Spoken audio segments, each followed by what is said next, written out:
everyone, it's Bea, and you're listening to another episode of the In Your Feelings podcast.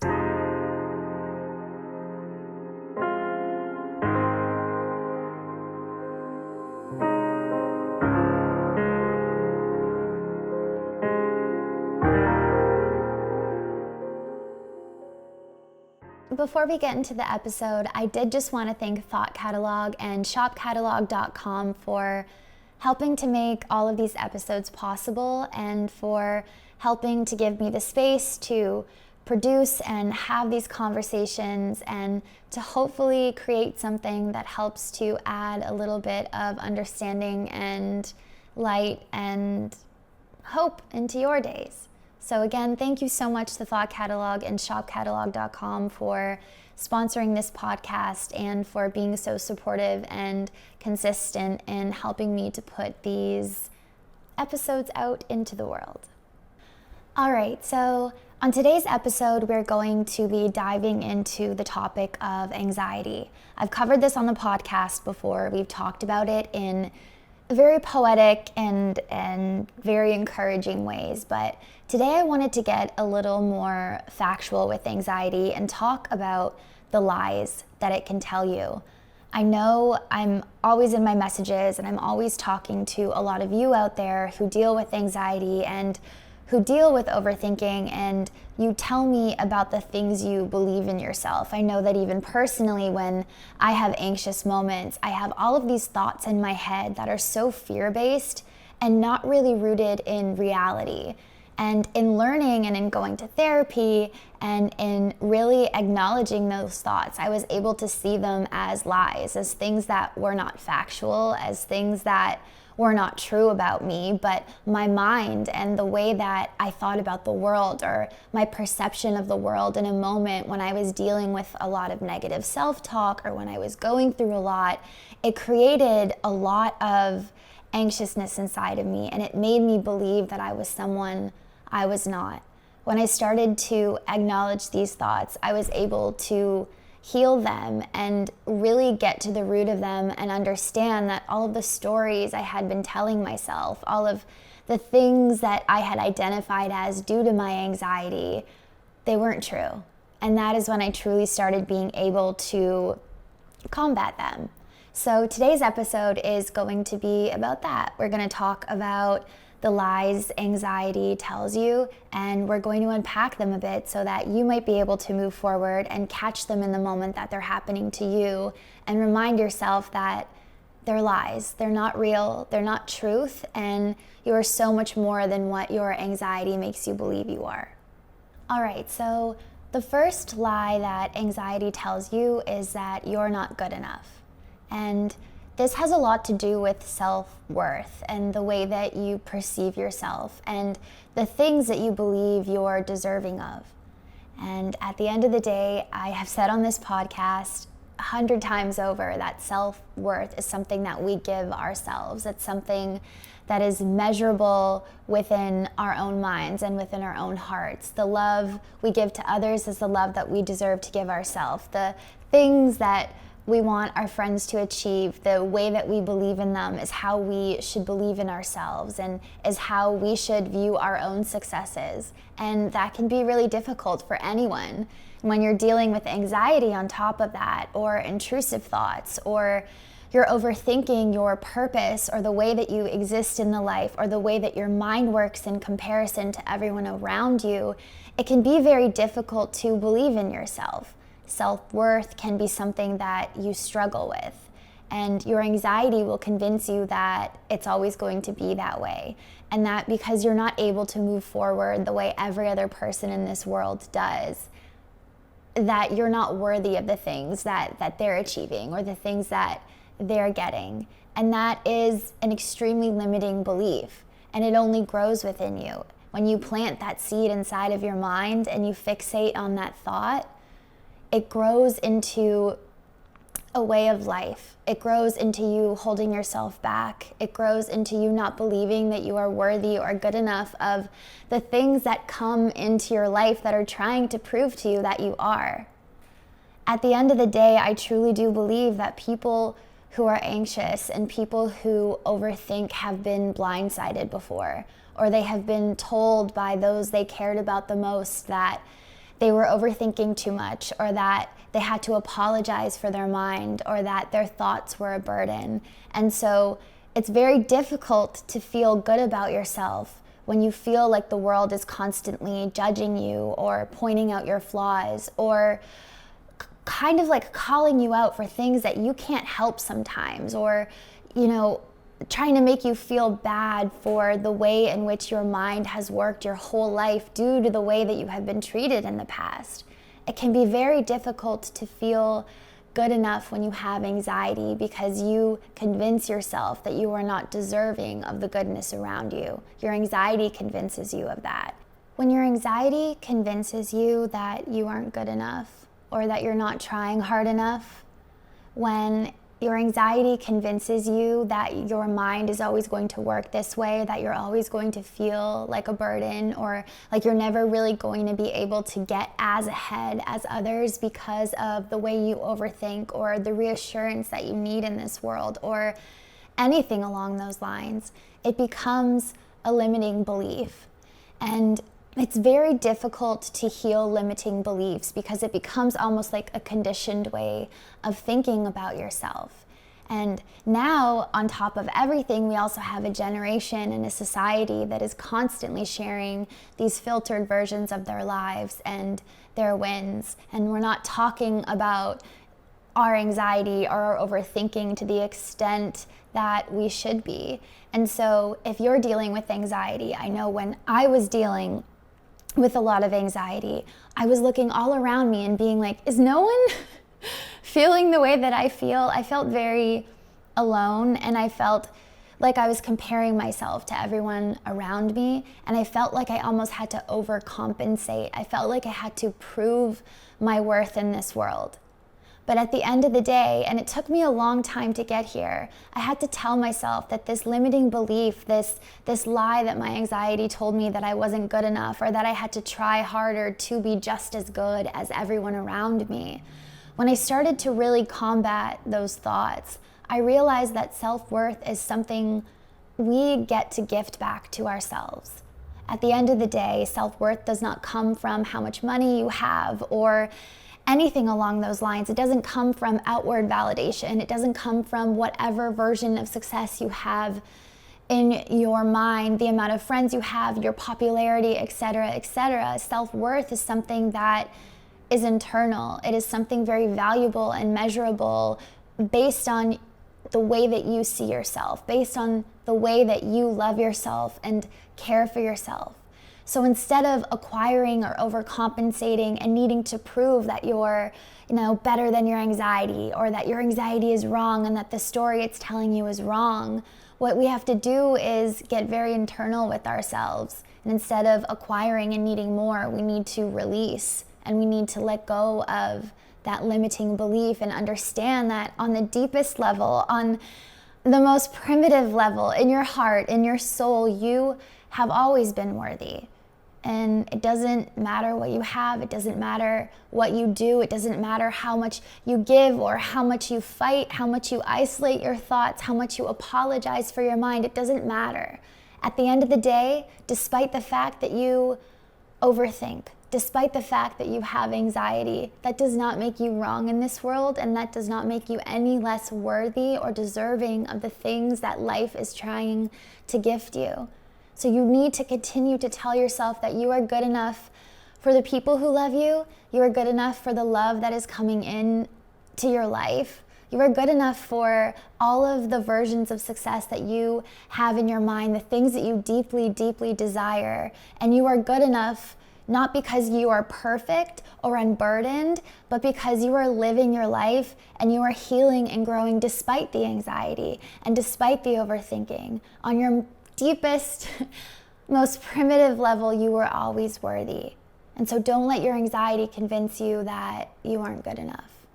And I think that leads me really nicely into my next point, which is that anxiety can make you feel like you are hard to love.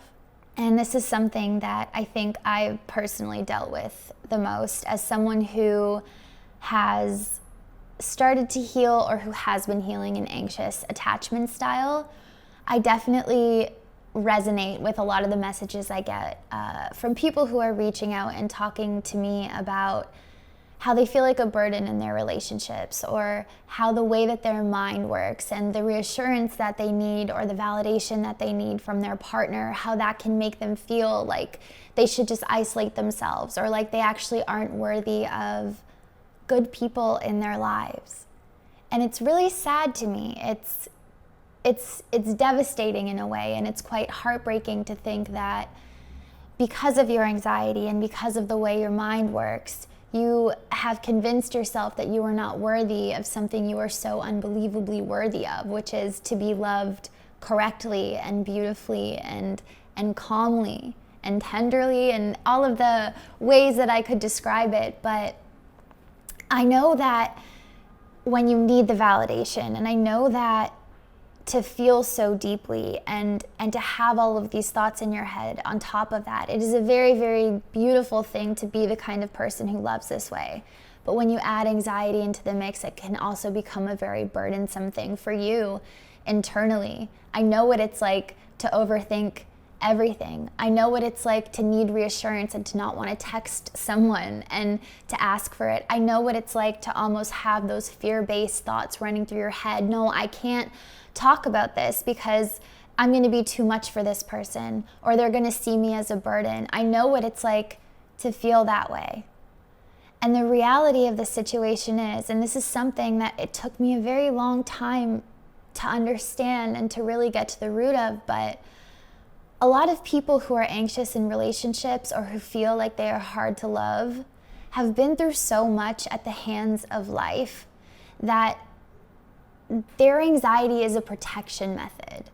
And that really is the root of anxiety. It is a protection method. It is a way that you are assessing risk that is not there, but you have learned how to do that. It's become a conditioned way of thinking, this conditioned pattern and thought process because of the way that you were treated in your past.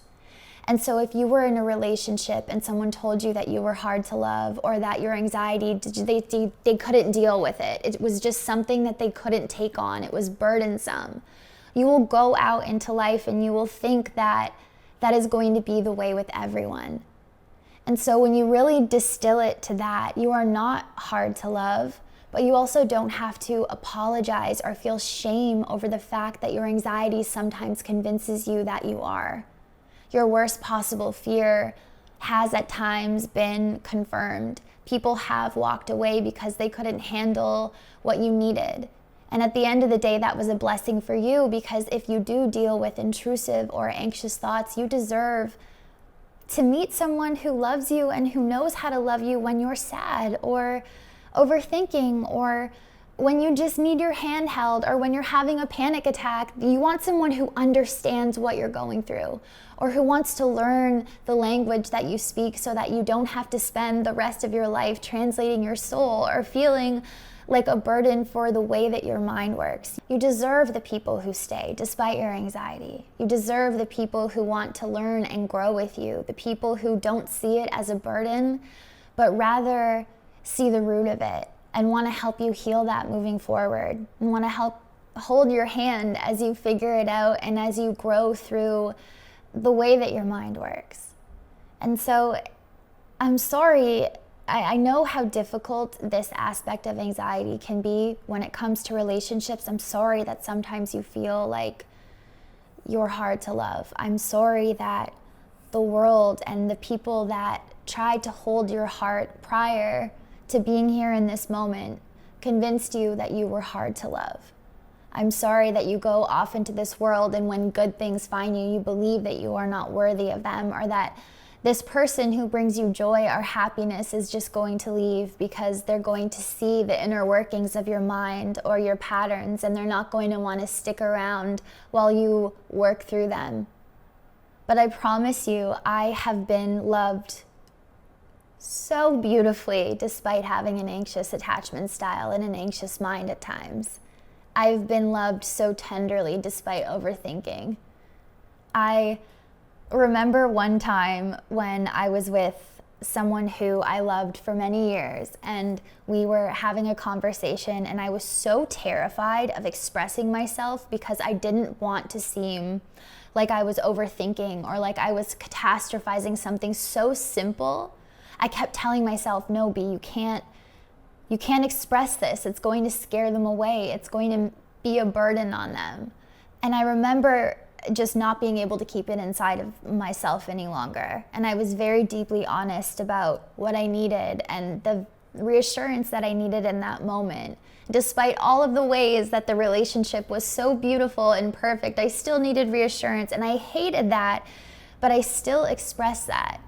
And instead of running away, instead of the door slamming behind me, instead of a breakup or anything along those lines happening, these like worst case scenarios that we often think about, especially in relationships when we overthink or when we have anxiety, I was sat down and he put his hand on my leg and he was like, hey, I'm here with you. I need you to talk to me about this stuff so I can learn how to love you better.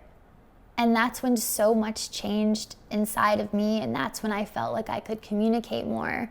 And that's also when I stopped letting my anxiety lie to me and tell me that I wasn't deserving of being loved like that I had to settle for less.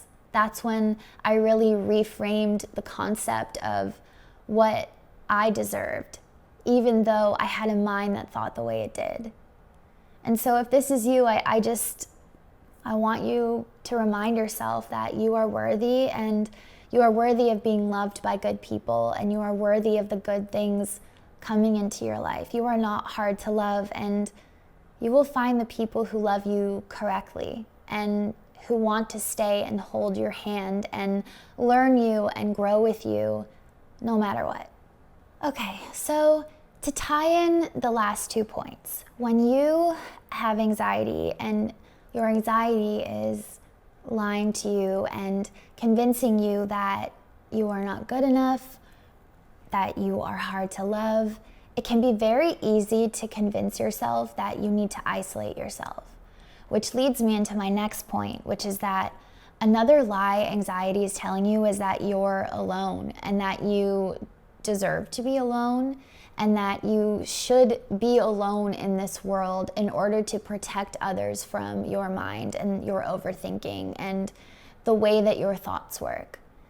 I know what it feels like to not want to be the person who burdens others with their thought processes. I know what it's like to be the person who doesn't want to showcase their anxiety or their anxious thoughts because they are irrational. You know that you're overthinking. You know that you might be catastrophizing. You know that you might be taking things a little too personally.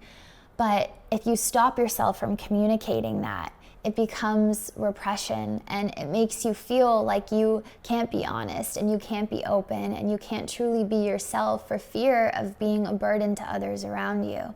I know what it's like to feel that way. I know how heavy that gets. It's like a sticky kind of thought that just like trickles into your bones and really gets into the core of you. It gets hard to release those thoughts. It gets hard to convince yourself to be very open and to be very honest with the people in your life, because not only are you afraid of losing them, but you're afraid of being seen by them as, someone who is a little too much.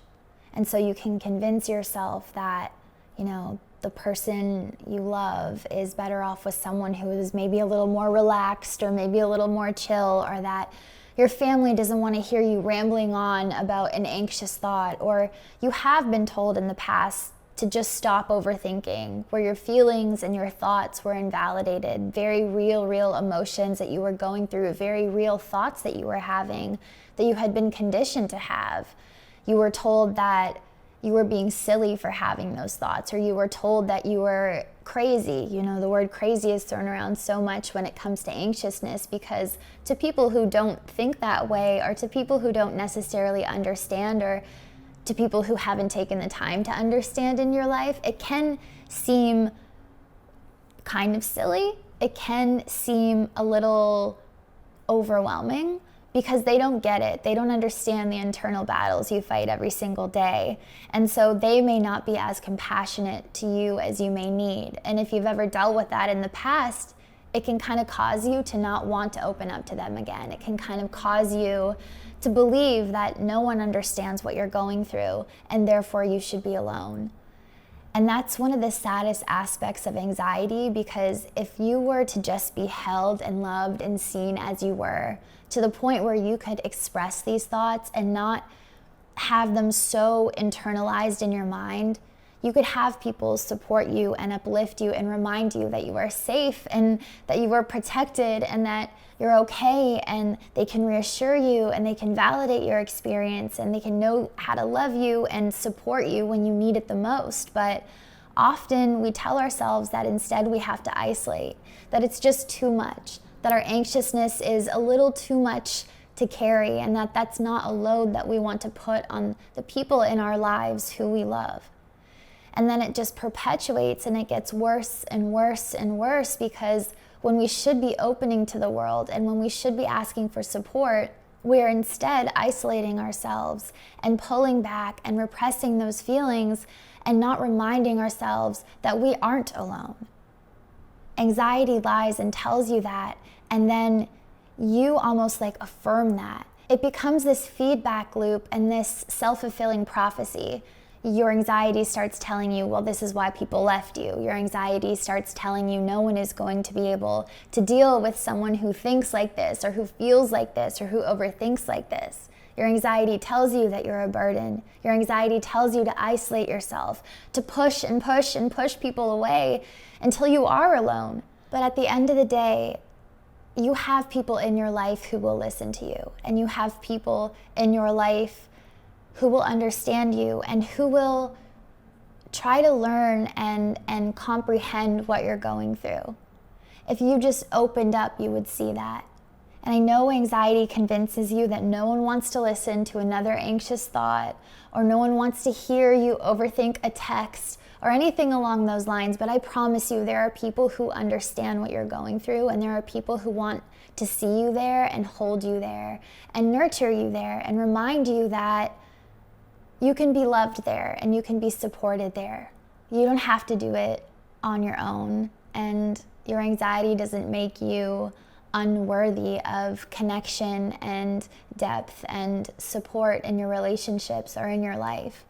Also, I share so many poems and thoughts on anxiety, and I get so many messages and so many comments from people talking about how they never thought anyone could express their internal world the way that I had, that they never really thought that other people were going through the same things, or people hadn't been conditioned to think in the same ways they had been conditioned.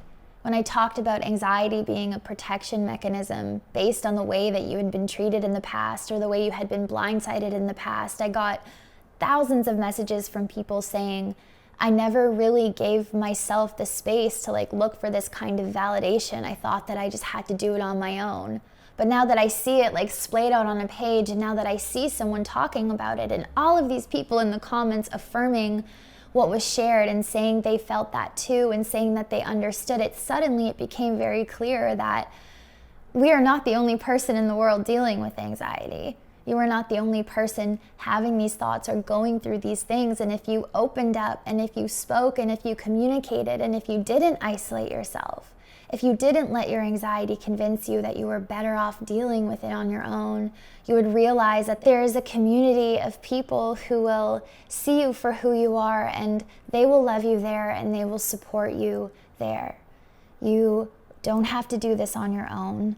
You don't have to isolate yourself. You are not alone. And if your anxiety tries to convince you of that, speak and open up and communicate and talk. And you will see how many people reach back for you and affirm and validate what you're going through and what you're feeling. It is so unbelievably normal. And sometimes it can be difficult to see outside of that internalized world and really comprehend that you aren't the only person dealing with the things that you're dealing with. So no, don't Let your anxiety convince you that you're alone. You are not alone. Okay, so for my last point, I just want to remind you that sometimes your anxiety can try to convince you that you are not ready or capable. Anxiety can convince you that it's too risky to put your heart into this world, or that it's too risky to really go in the direction of something that you love or something that you're passionate about, based on the way that you were treated in the past, based on the fact that anxiety is trying to protect you. It is a thought pattern that is trying to protect you from getting hurt again, based on the way that you've been treated in your past. Anxiety can convince you to just not take any risk at all, to hide yourself away, to isolate yourself, to convince yourself that you have to do everything alone and that nothing is going to change, that because of your anxiety, you're not going to be able to move forward and really grasp the things in life that you desire or that you deserve, because you are unworthy of them, or because your anxiety is never going to change. It's always going to be there, almost undercutting your abilities. It makes you feel less capable. And whenever I have those thoughts, whenever my anxiety does try to convince me that I'm not good enough, or that I am not capable of putting my heart into this world, or finding good love, or being supported the way that I need to be supported, or even following my dreams and having my dreams come true, if anxiety tries to convince me that that isn't possible, that I am not capable as a human being for that, I always have to remind myself that I'm going to do it even if my legs are shaking. And whenever those intrusive thoughts come up, I always remind myself of all of the people in this world who I deeply admire, all of the people who historically did something beautiful with their time here, all of the people who put their heart into this world and who took a chance and who risked despite all of the things that could have potentially gone wrong, and then ended up creating the kind of art that moved thousands of people, or the kind of moment or revolution that changed the world and that changed history. All of these people who inspire us, all of these people and artists and singers and philosophers, all of these people did it despite the risk that was involved. They put themselves out there, and look at what they created. Look at the beauty that they gifted the world. And so you have the ability to do beautiful things with everything that you have within you as well. You have the ability to create the art you want to create. You have the ability to become the person you have always wanted to be. You have the ability. You are capable of receiving a dream job offer, or traveling the world, or doing things where you are crashing your heart into this world every single day, that kind of happiness that you dream of. You are capable of achieving that and having that and experiencing that. You are so unbelievably capable, and you can't let your anxiety convince you not to take the risk. And I know how difficult that is. I understand anxiety has primed us, and it is there because we don't want to risk any longer. When we have risked in the past, we have been deeply hurt. And so now we have tried to create these thought patterns that almost protect us from ever putting ourselves out there in the same ways. We want to stay safe and rooted.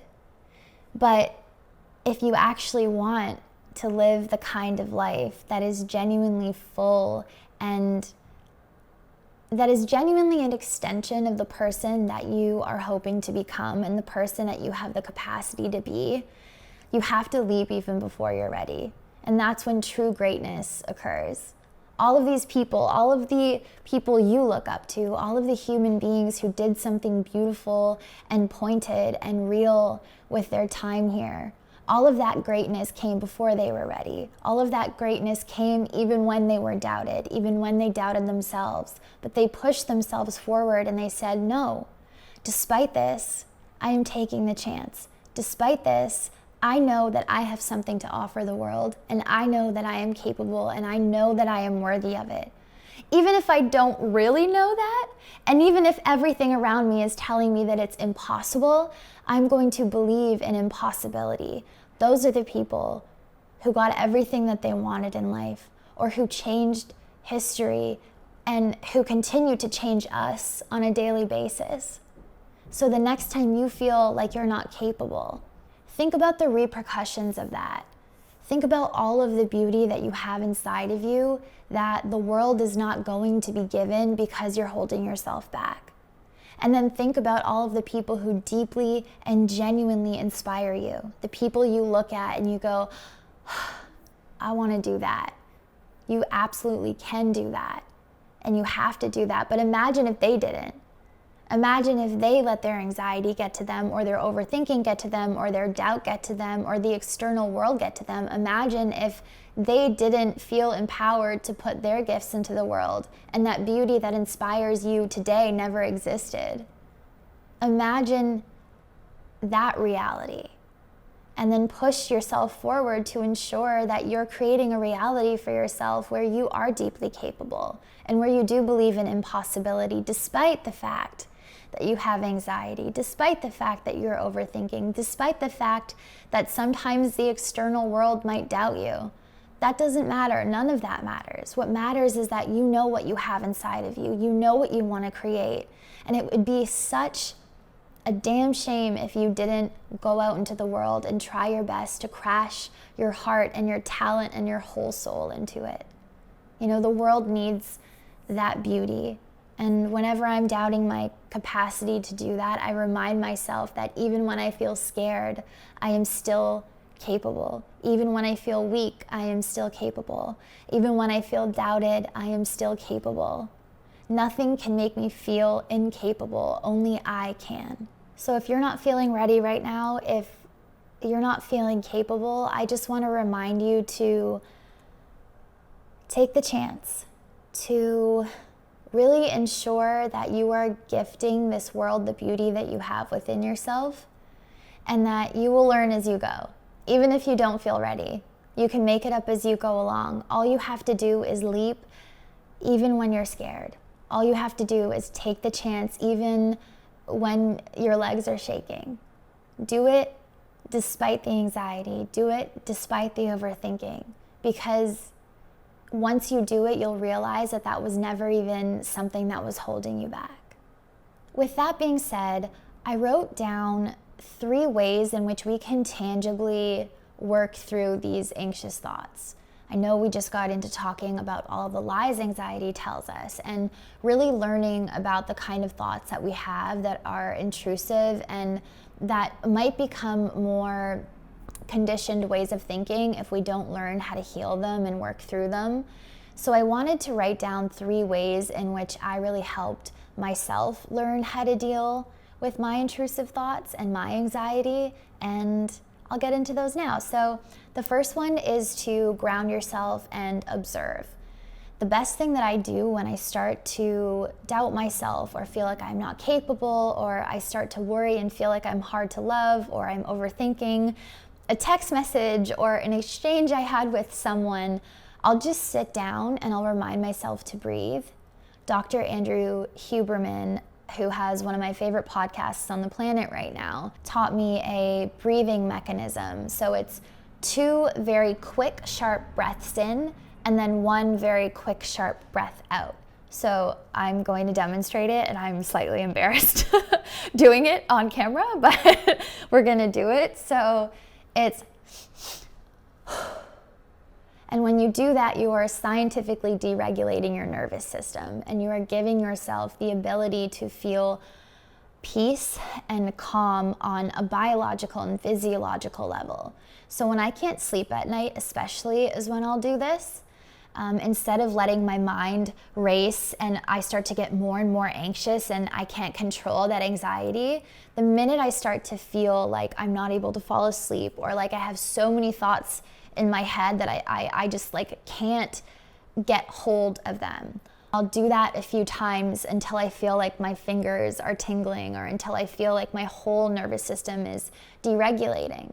And then that is when I will approach whatever thought is giving me anxiety, or whatever is causing that like intrusive thinking in my head. And when I can approach them from a peaceful place and from a place that doesn't feel frantic and overwhelmed, that is when I can best assess them as thoughts that are rooted in reality, thoughts that are very real worries and very real fears. And then I can also assess them as thoughts that are absolutely not real.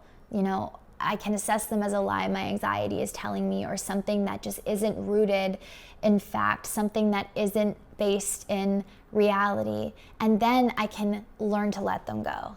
That is one of the greatest ways that I've learned how to be observational with my anxiety, versus just allowing it to flow through me and feeling it and letting it control me in that sense, because anxiety has a way of compounding. It becomes exponential. It can really build up inside of you and make you feel like you're drowning. But when you become very observational with your thoughts, when you can calm yourself and bring yourself enough peace, even on a biological level, through breath, through meditation, whether you're putting your feet up the wall or just like laying in bed and really breathing through your thoughts, that's when you can grab them, observe them, and understand them better. And that's when, which brings me to my next point, you can challenge your intrusive thoughts. And so there are a few different forms of intrusive thoughts. And this is like therapy-based, science-based, and by talking about them and by being open about them and kind of giving them a name and explaining them, you can catch them when you're observing them and say, okay, that's catastrophizing, or okay, that's fear-based thinking. And once you really learn how to acknowledge them for what they are, then you can better assess how to move forward and heal them, or to just combat them the next time they arise, or within the next moment where you're feeling them get away from you.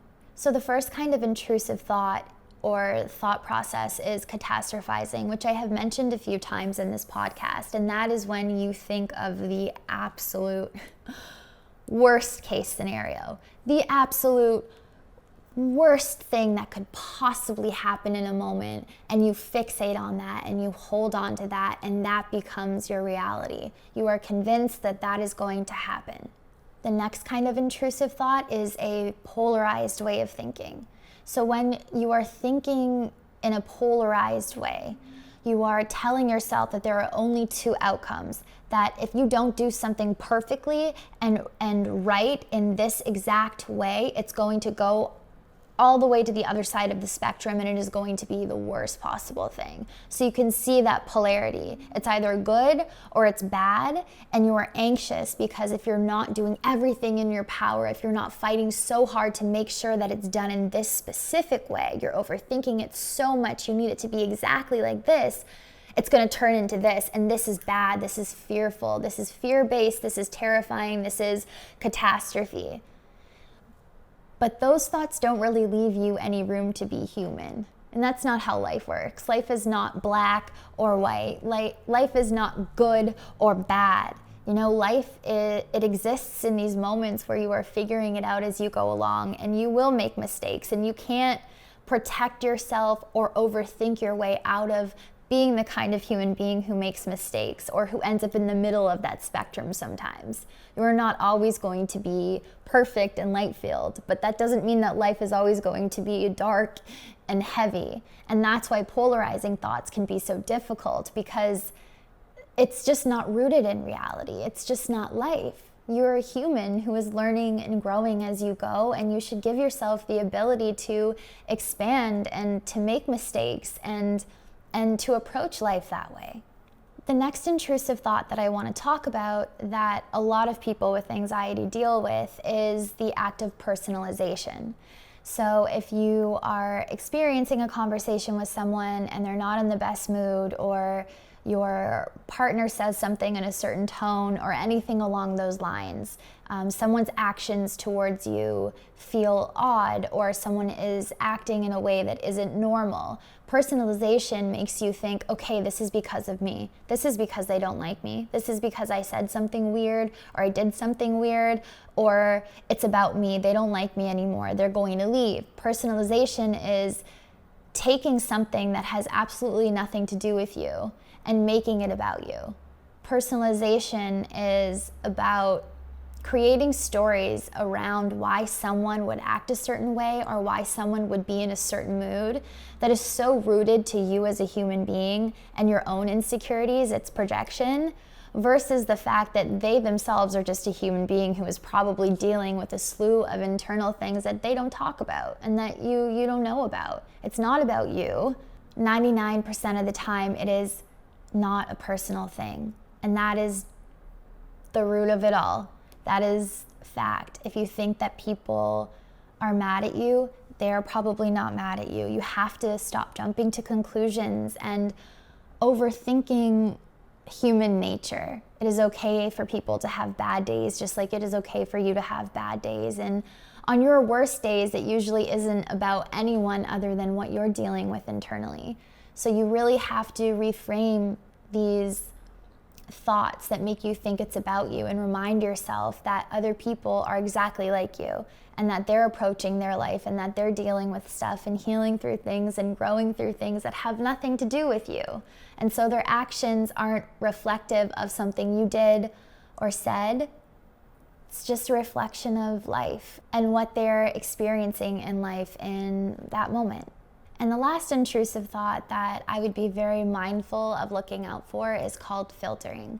So filtering is when we only focus on the very, very negative things that have happened in our lives instead of also focusing on the positive things that we have been gifted in our experiences. And so filtering is one of those dangerous ones because it changes your perspective and it really changes your perception of the world around you because you're constantly looking at everything through this negative lens. And don't get me wrong, I understand that things have happened to you that you didn't deserve, and I completely understand that really sad and heavy and haunted things have occurred in this life, and that there are many things to be aware of and to want to protect yourself from. I get that. I understand that. That is human and that is so unbelievably normal. But for every negative thought that you have, or for every negative thing that you want to filter through and like really fixate on, I really encourage you to catch that thought process in the moment that it's happening and to also remind yourself of 2 positive things that have happened in your life. Big or small, literally anything that has ever brought you a moment of peace or beauty or hope, any experience that made you feel loved and seen and heard here, I want you to also focus on that so that your perception is full and it is rooted in what reality is. Reality is made up of the light and the dark and everything in between. So if we're just filtering our perception of the world and focusing so much on this negative aspect of it, we will see the world negatively. When you catch these thoughts, I want you to challenge yourself to also think about 2 positive things that you could add into that thought process so that you can hopefully reframe your perspective and look at the world through a very full and pointed lens. And yeah, I think that especially has been very helpful for me to combat any sort of negative self-talk or any sort of negative thought with something that is also positive. It reminds me that while I might go through hardship again, there is also the potential for just as much beauty to find me in life because the good, the positive, the gratitude, like it exists in this world as well. And I have felt it before and I will feel it again. So now that you understand those different kinds of thoughts that can be intrusive and those different kinds of things that your anxiety can lie to you about, I just want you to move forward and try your best to be a little more compassionate with yourself. I want you to really focus on having self-compassion. When you understand and acknowledge and really look at these things for what they are, the lies and all of the different kinds of intrusive thoughts that you can be experiencing, they become more manageable and they become more recognizable to the point where you can grab them, you can sit with them, you can feel them, and you can kind of untangle them to the point where they're not getting stuck inside of you, to the point where they're not becoming these limiting beliefs or these conditioned thought patterns. When you can acknowledge something and when you can learn about it and when you can sit with it and then release it, that is when you're being the most compassionate to yourself. You're not repressing anything, you're not ignoring anything, you're allowing yourself to feel it, you're moving through it, you're understanding that you are safe, that you are protected, and that all of that fear-based thinking and all of that negativity doesn't have the capacity to hurt you, that you have the ability to work through it and to heal it. And then you can move forward within that. That is one of the best ways you can love yourself, through your anxiety. And that is one of the best ways that you can tangibly approach it when it does arise. So be mindful, be thoughtful, allow yourself to feel what you are feeling. Your thoughts are valid, your anxiety is valid, your overthinking is valid. It's happening to you, that's why it's valid. But it doesn't have to be consuming. It doesn't have to be something that becomes so uncontrollable that it is completely taking over your life. You can live a beautiful, deep, inspired life despite the fact that you are an anxious person and despite the fact that you overthink, just by learning how to combat these thoughts, how to hold them close, and then how to let them go. And so I really hope that this podcast helped you to see that and helped you to learn different ways in which you can almost like acknowledge and work through these anxious thoughts. And I hope that it also made you feel a little less alone and a little more at peace with the fact that there are people out there who understand what you're going through, and there are people who are going through the same things and who are healing through the same things and who are growing through the same things. There are others, I am an example of that, who are living very beautiful lives despite the fact that I can be an anxious person at times. And so I hope this podcast really opened your eyes and opened your heart, and on top of that also gave you the tools to move forward and grow and heal in the same ways. With that being said, thank you all for listening and tuning into the podcast. I hope it helped. And until next time, I hope you feel loved, and I hope you have a beautiful day.